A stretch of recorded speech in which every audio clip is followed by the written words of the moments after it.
নমস্কার বন্ধুরা, আপনারা আছেন আমার চ্যানেল ফ্রাইডে স্টোরি উইথ বিনন্দের সাথে। তো বন্ধুরা, আমি বিনন্দ প্রত্যেক সপ্তাহের ন্যায় এ সপ্তাহতেও আপনাদের জন্য নিয়ে এসেছি এক রুদ্ধশ্বাস ভয়ঙ্কর ভূতের গল্প। শুরু করছি গায়ত্রী সরদারের কলমে আজকের গল্প ব্ল্যাক হাউস।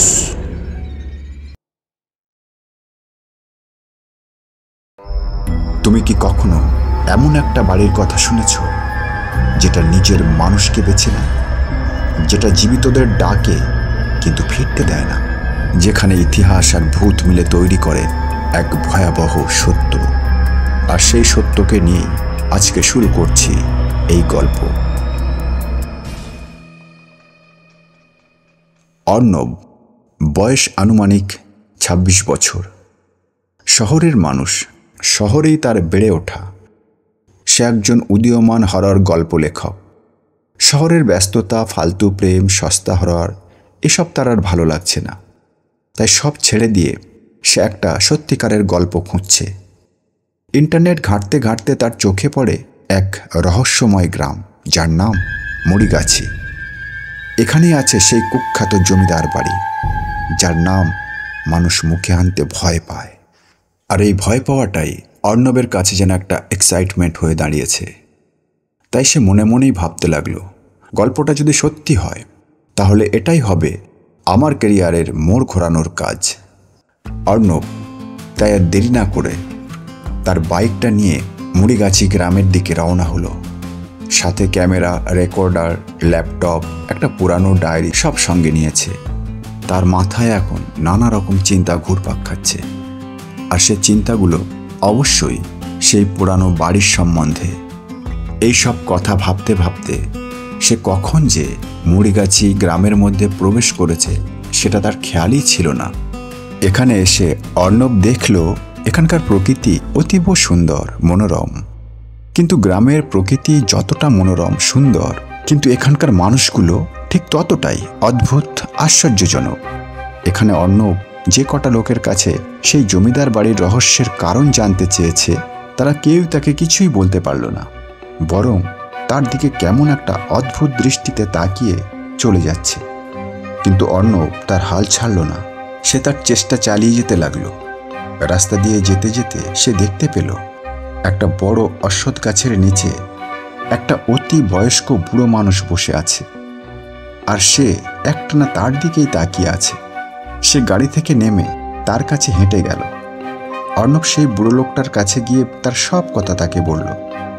কথাগুলো শুনে বুড়ো অর্থাৎ তারক কিছুক্ষণ চুপ করে থাকার পর বলল, শহর থেকে এসিস মনে হচ্ছে, তাই এই গ্রাম সম্বন্ধে, ওই বাড়ি সম্বন্ধে তুই কিচ্ছু জানিস নে। কেন নিজের জীবন এখানে শেষ করতে এসেছিস? যা যা, ফিরে যা এখান থেকে, নাহলে বিপদ হবে। ফিরে যা। এই বাড়ি সম্বন্ধে যে জিজ্ঞেস করতে এসে আজ পর্যন্ত সে ফিরে যেতে পারিনি। তাই বলতেছি যা যা, ফিরে যা বলতেছি, যা ফিরে যা। না বাবা, আমি যে বললাম এই কাহিনীটা জানা আমার খুব প্রয়োজন, নইলে আমি আমার গল্পটা শেষ করতে পারবো না। তাই আপনি আমাকে এই জমিদার বাড়ির সম্পর্কে যা জানেন সব খুলে বলুন। আমি জানি তুই শুনবি না, কিন্তু এ বাড়ি সম্বন্ধে আমি কিছু জানি না। আমার দাদু বাবার কাছ থেকে যতটা শুনেছি তার থেকেই জানতে পেরেছি আজ থেকে প্রায় ২০০ বছর আগে মুড়িগাছি গ্রামে শাসন চলত জমিদার রাজবল্লভ রায়ের। সে ছিল একটা শয়তান রাক্ষস, যার কাছে মানুষের দুঃখের কোনো দাম ছিল না।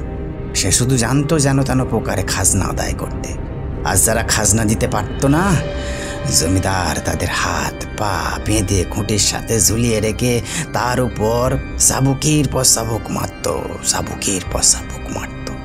চাবুক খেতে কখন নিস্তেজ হয়ে মানুষগুলো মরে যেত। এটা ছিল জমিদারের শাস্তি দেওয়ার কায়দা। কিন্তু তার মেয়ে ছিল দীপাবলি, একদম আলাদা। খুবই দয়ালু। সে তার বাবাকে গোপন করে গরিবদের অনেক সাহায্য করত। একদিন জমিদারের খাজনা দিতে না পারায় জমিদার দিনু চাষির ছেলে অর্জুনকে তুলে নিয়ে বেঁধে মারতে লাগলো।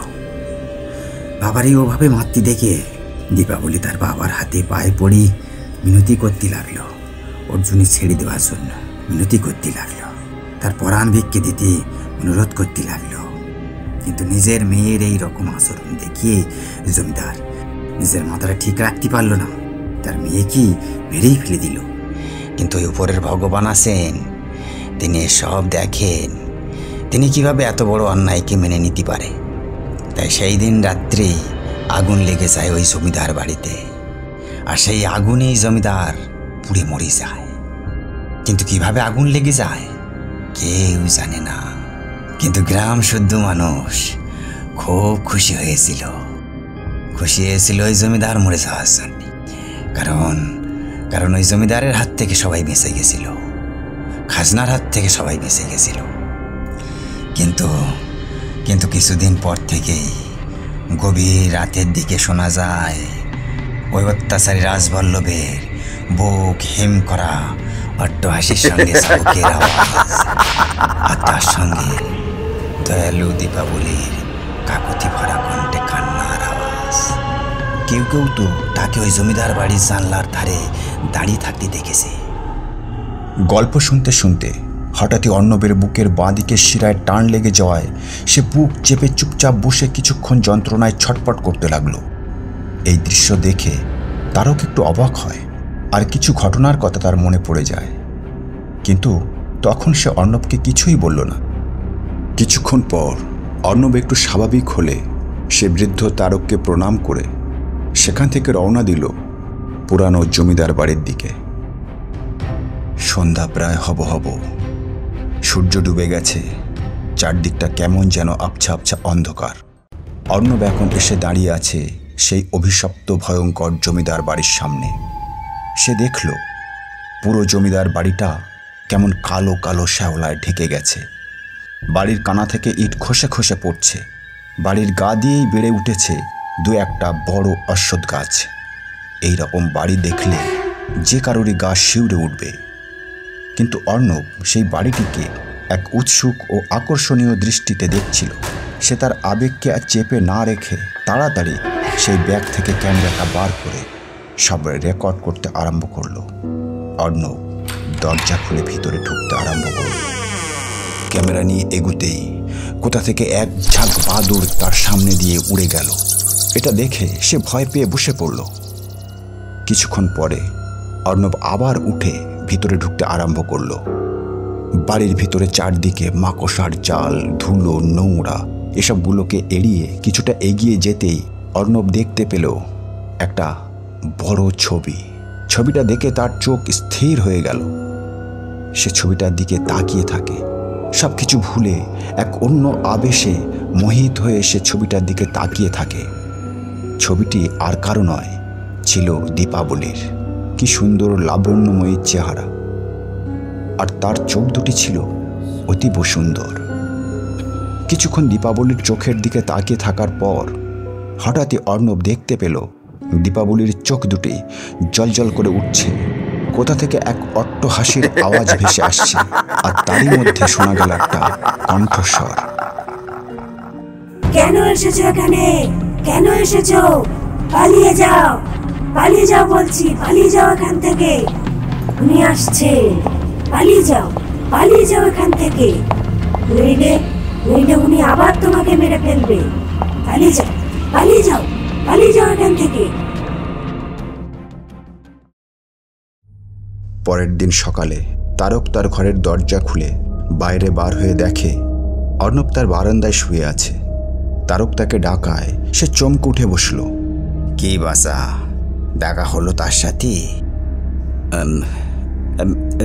না, দেখা তো হয়নি, কিন্তু তার কথা শুনেছি। আর সেই কথাগুলো শুনে আমি কাল রাত থেকে একটু চিন্তার মধ্যে আছি। কিসের চিন্তা? দেখো বাবা, কাল যে কাহিনী তুমি আমাকে শুনিয়েছ তার থেকে বোঝা যায় জমিদার খুব নিষ্ঠুর ছিল আর তার প্রজাদের উপর কঠোর অত্যাচার চালিয়ে খাজনা আদায় করত। কিন্তু তার মেয়ে সেই গরিব চাষিদের উপর কঠোর অত্যাচার করতে বারণ করত, তাই তো? কিন্তু সেদিন এমন কি হলো যে দীপাবলি সেই অর্জুনকে বাঁচাবার জন্য একেবারে তার বাবার হাতে পায়ে ধরে কাকুতি মিনতি করছিল? আর কি এমন বলল যে জমিদার তার নিজের মেয়েকে মেরে ফেলল? জমিদার যে একটা পিশাচ, ওর মনি দয়া মায়া বলে কিচ্ছু ছিল না। তাহলে কাল যখন আমি ওখানে গিয়েছিলাম, ওই ছবি আমাকে ওখান থেকে চলে যাওয়ার জন্য বলছিল, আমাকে বাঁচাতে চাইছিল। কেন? যেখানে তোমরা বললে ওখান থেকে কেউ বেঁচে ফিরতে পারে না, সেখানে। কথা বলতে বলতে আবার তার বুকের শিরায় টান ধরে। সে মাথা নিচু করে বুক চেপে বসে পড়ল। আর তা দেখে তারক বলল, তোমার কি বুকে কোনো সমস্যা আছে বাচ্চা? না, যেদিন থেকে এই কাজ শুরু করেছি সেদিন থেকেই মাঝে মাঝেই এমনটা হচ্ছে।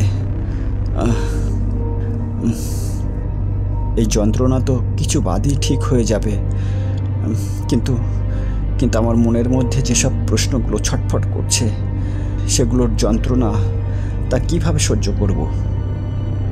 তার কথাগুলো শুনে তারক ঘর থেকে একটা জড়িবুটি মাখানো পাতা এনে তার বুকে চেপে ধরিয়ে দিল এবং তার হাতটা তার কপালের মধ্যে ঘোরাতে লাগলো।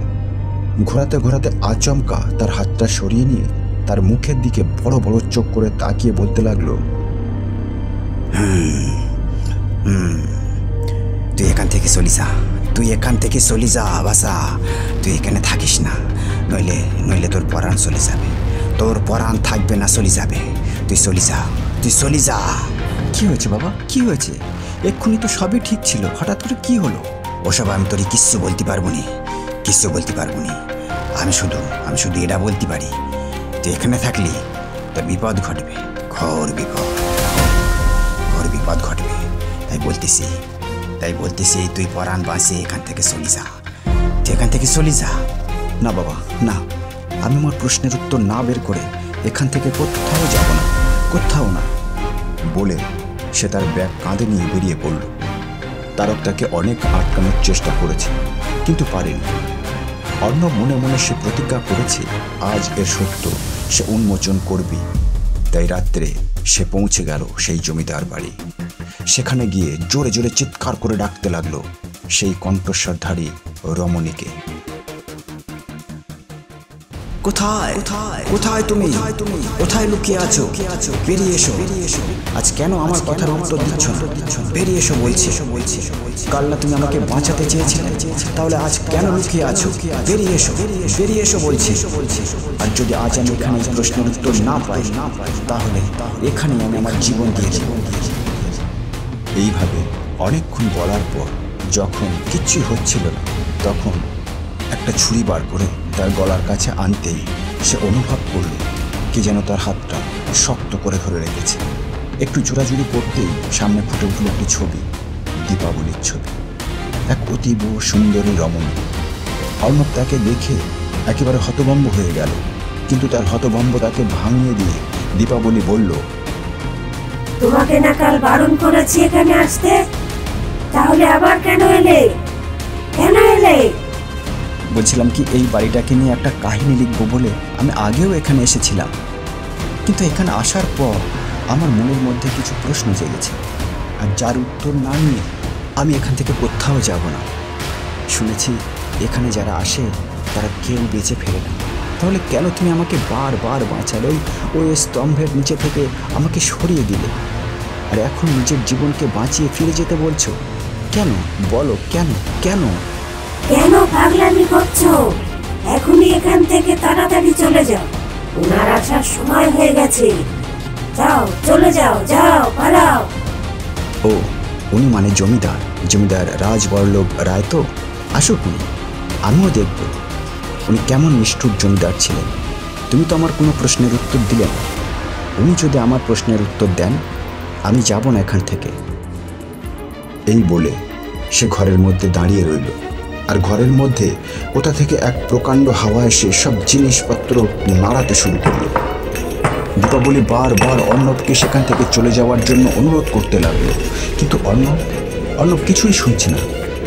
এসবের মধ্যে দীপাবলি যখন পিছন ফিরে চলে যাওয়ার উপক্রম করছে, ঠিক তখনই অর্ণব দৌড়ে গিয়ে তার হাতটা ধরল। দীপাবলির হাতটা ধরার সাথে সাথেই ঘরের মধ্যে যে ঝড়ের দাপট চলছিল তা যেন মুহূর্তের মধ্যেই থেমে গেল। দীপাবলি খেয়াল করলো অর্ণব কিভাবে তার হাতটা ধরতে পারল, কারণ সে একটা অশরীরী আত্মা। ওদিকে দীপাবলির হাত ধরার সাথে সাথেই তার স্মৃতিতে যেন একটা বিদ্যুৎ খেলে গেল। তার চোখের সামনে ভেসে উঠল একটা আবছা আলোয় দুজন মানুষের মূর্তি।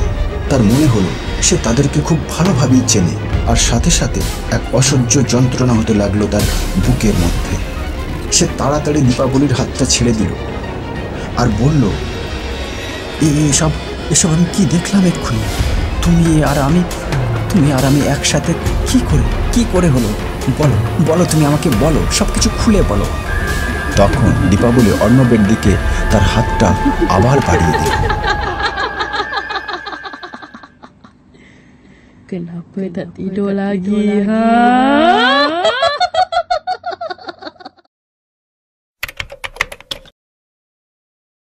তো বন্ধুরা, কেমন লাগলো গল্পটি কমেন্ট করে জানাবেন। যদি ভালো লাগে তাহলে আমাদের চ্যানেলকে লাইক করবেন, সাবস্ক্রাইব করবেন। আর আগামী সপ্তাহে আগামী পর্বের সাথে আবার আমাদের দেখা হবে। নমস্কার।